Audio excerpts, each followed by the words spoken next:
አራሮትዬ ማናባቱ ይከስሻል? ማናባቱ ይጠይቅሻል? አንቺን ማናባቱ ነው በአንቺ ህይወት ላይ ገብቶ ጥያቄ የሚፈጥረው? የምር እንዲህ አንቺ ከሰሹ እኮ ልጅ አለሽ፣ ህይወት አለሽ፣ ገለባ ታረጊያለሽ እኮ። ለምንድን ነው ለቀሽ የምትሄጂው? እዛው የተጻፈው ሌላ ነው እንትን እየታየ ያለው ደግሞ ድራማ ሌላ ነው። ምንድን ነው የምታደርጉት? ምንድን ነው የምትሰሩት? ዴብ ምንድን ነው አይምሮ የሌላሽ ሰው ነህ እንዴ? ለምንድን ነው የሄርሜላን እጅ እየነካካ እንትን የምታደርገው? አረባካችሁ አይምሮአችሁን አሰሩት እንጂ ጤንነት የሌላችሁ ጸበል መግባት የሚባለው ነገር የምትገቡት ቡዜና ሄርሜላ አብርሽስማ ዴቭ ነው። የምር ክርስቶስ ኢየሱስ አይምሮአችሁን ይፈውስ በእውነት።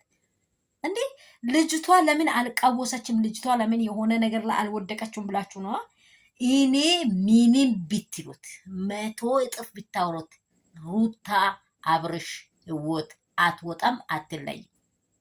ሄርሜላ አሁን ቀማምሰሽ ከየበንደሩ ከየሰፈሩ ያመጣሹ ሴራ መጀመሪያ የሰራሹ ሴራውን እንዲታድሺ አድርጎሻል አይደለም? አሁንም ግን አይሳካልሽ። ማውቅ አለብሽ። አብርሽ መጥቷል አይደል? ሩቲ አይታለች አይደለም? ታይዋለሽ በጠዋቱ እግዚአብሔር ምስክሬን። ሩታ ደግሞ ለማን ነባቱ ብለሽ ነው አይምሮሽን እንትን የምትይው? ለማን ነባቱ ብለሽ? አብርሽ እኮ ያንቺ ነው፣ ያንቺ ዓለም ይመሰክራል፣ ዓለም ይመሰክራል። ቀድሞ እግዚአብሔር ይመሰክራል፣ ቀጥሎ ዓለም ይመሰክራል፣ ኦዲየንሶችሽ ይመሰክራሉ። ወልደሽዋል። እሷ በብር ስለያዘች፣ እሷ በማይመች በመንፈሷ ስለያዘች ጸበል ወስዳለች። ስንዝናና ነበርኩ ትላንትና ወዲያ ያወራው ምንድን ነው? ዛሬ ያወራው ምንድን ነው? አብርሽን አይምሮ እያቆወሳችሁ አላችሁ። ቤተሰቡ ቡዜና ዴቭ ናችሁ። እኛናን ይዛ እንድትሄድ ያደረግነው አለ። አይገርማችሁም እናንተ? እኛናን ይዛ እንድትሄድ ሩታ ጋር ያወራው ሌላ።